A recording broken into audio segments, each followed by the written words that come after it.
We have multiple Oiler updates as the injury bug continues to hit the team, but the good news is they did make a call-up from the Bakersfield Condors. A very interesting one, a very unique situation here for the Edmonton Oilers, so hopefully this pays off for them tonight against the Florida Panthers. I mean, this call-up will be quite the test against the defending Stanley Cup champions, unfortunately. But before we get into all of that, folks, the news of the day there for the Oilers, what implications this has on the team, make sure you stick around and hit that subscribe button if you haven't done so already there. If you're loving the videos, if you're enjoying the day so far, make sure you hit that subscribe button for any and all Oiler news there. Now, unfortunately, the Oilers for the next week will be without Jake Walman there. From Tony Barr of Oilers TV says Kris Knoblauch confirms Jake Walman is day-to-day and is not expected to miss extended time. Should be back within a week there. Now, I know Knoblauch with his injury timelines seems to always be a crapshoot on when the player is going to return. Could be days, could be weeks, could be a couple months. He's been very confusing, but hopefully this time Knoblauch is more, accurate on the injury timeline there, saying a lower body injury from the shot that he blocked in the second period against the Tampa Bay Lightning, and we expect he's day-to-day, but things look better. He's moving around. He took his walking boot off, so we anticipate he'll be back, whether it's on Tuesday against the Stars or Saturday against the Kraken.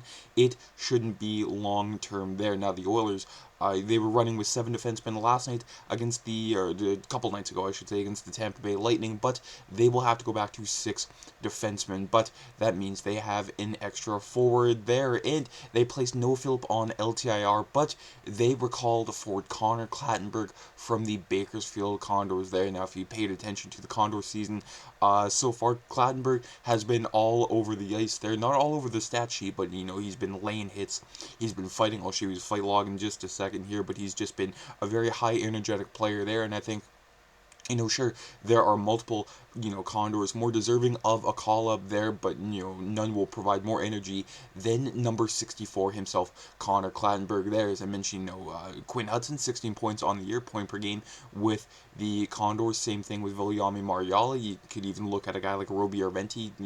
I would say, a little bit more deserving of a call-up there, but, I mean, Connor Clattenburg has been, again, a physical force for this Condors team there. He's been tilting the ice in their favor without having to be on the score sheet. I mean, 15 games played, 2 points, but 59 penalty minutes. I mean, he's been quite the menace so far this season. I had the refs come up to me and told me to take a step back, but I mean, it's all part of the game, and that's what's going to get me to the next level. So if they want me to toss me, or if they want to toss me for doing that stuff, then go ahead. I'm going to keep playing that way.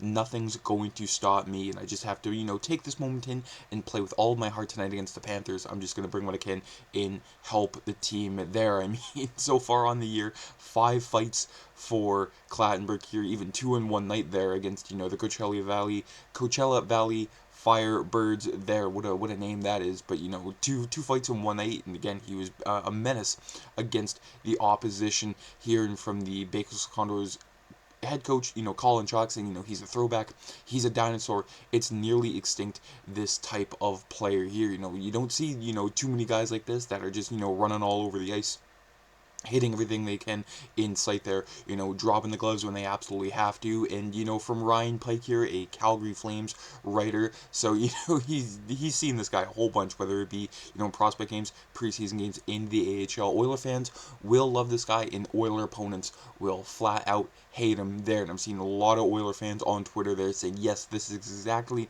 the type of guy that we needed in the lineup tonight. Knoblauch saying, he's a guy that's playing that physical role in the American League and will play a very similar role here, just playing 4th line minutes, some energy, and he's brought a lot of it to his game and has helped his team down there, and we want that same enthusiasm, excitement, in physicality. Now, what better test for this Oiler team with Connor Clattenburg than against the Florida Panthers? We've seen them time and time again. Quite frankly, I'm sick of seeing the Florida Panthers, and the Panthers team, they're full of guys that, Connor Clattenburg is licking his chops to get at. I mean, a lot of guys like, AJ Greer, Brad Marchand, to name a few there. But taking a look at the lineup for tonight there, Clattenburg is on the fourth line there with David Tomasek in Matisse Janmark, with Matt Savoy McDavid in Roslovic on that top line. Liking the look of that top line there with, Roslovic on his heater. Should have had, that overtime winner, but that was then and this is now. But on the second line there, Podkolzin, Draisaitl in Mangiapane, and then Frederick Henrique in Hyman. Hyman still on that third line, which I think makes the team a little more balanced there, trying to get, Frederick, cooking a little bit more. Sure, Frederick had that goal against the Lightning, but, just trying to get him more consistently, contributing in the lineup there. And I'm very excited for Clattenburg's debut against the Panthers tonight on the back end there. There is no Jake Walman, so Matthias Ekholm in Evan Bouchard with Darnell Nurse and Al Regula and Brett Kulak in Ty Emerson with Stuart Skinner getting the start in net tonight for the Edmonton Oilers. Now taking a look at the opponent here, the Florida Panthers, they're missing Makachuk, they're missing, Alexander Barkov, but still 11-8-1, middle of the pack in the Atlantic Division here. 2-game win streak. I mean, this is a team that, before the season with all the injuries, they're saying, okay, yeah, they played a lot of hockey, but there's, no reason for the Panthers, not to make it far deep into the playoffs like they've done the past 3 seasons in a row. They're taking a look at their lineup with Samoskevich, Anton Lundell in Brad Marchand, AJ Greer, who I think, will get Connor Clattenburg's attention tonight, Evan Rodriguez and Sam Reinhart there, and then Verhage Bennett in Buckvist, and then Gregor Cunnin in Devine on the back end there, Forsling and Ekblad and Mikkola in Jones in Balinskis and former Edmonton Oiler Jeff Petrie there. So again, with no Barkov and Kachuk and a whole lot of other injuries that the Panthers are dealing with, this is still, a very respectable team on paper. They can do it all. They can outscore you. They can out-hit you. They can, outgrind you. They're a very, frustrating and intense team to play against. We've seen it the past 2 years in a row, and more specifically in last year's Stanley Cup final when that led, Kris Knoblauch to sort of overhauling the Oilers system here, trying to, change things up. Due to one team, I thought that was a little dumb, but every so often you have to switch things up. The Oilers still trying to adjust to that new system there. And again, what better test than to see how you match up with the team that you've seen, the most in the past 2 seasons. I mean, 7 games in 2024, 6 games last year. So one more test. I mean, this is gonna be quite a game tonight. I'm not expecting, high scoring, affair. These two teams do not like each other, and I think that will translate to the ice tonight. And between the pipes for these two teams tonight, Stuart Skinner with a record of 7-6-3, with 1 shootout loss and a goals against average of 3 and a save percentage of .880, trying to get back into the consistent column. And he was on that 3-game win streak in overtime before, finally getting that snapped. And then on the other side there, a guy we are very familiar with Sergei Bobrovsky, 10-5 with a goals against average of 2.62 and a save percentage of .892 there. The ageless wonder that Sergei Bobrovsky is.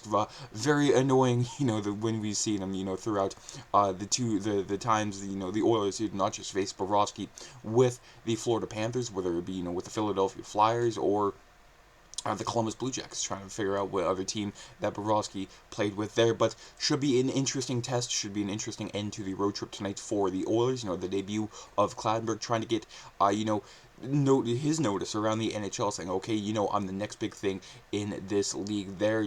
Like he said, he's just going to continue to play the way that he is. He's not going to let the refs or, anybody around him try to tell him any differently there. And that is what this Oilers team needs, a boost of energy on the end of this road trip here before they go back home against the Dallas Stars. But again, let me know your thoughts down in the comments below, your thoughts on the Clattenburg call-up there. Would you rather call someone else up?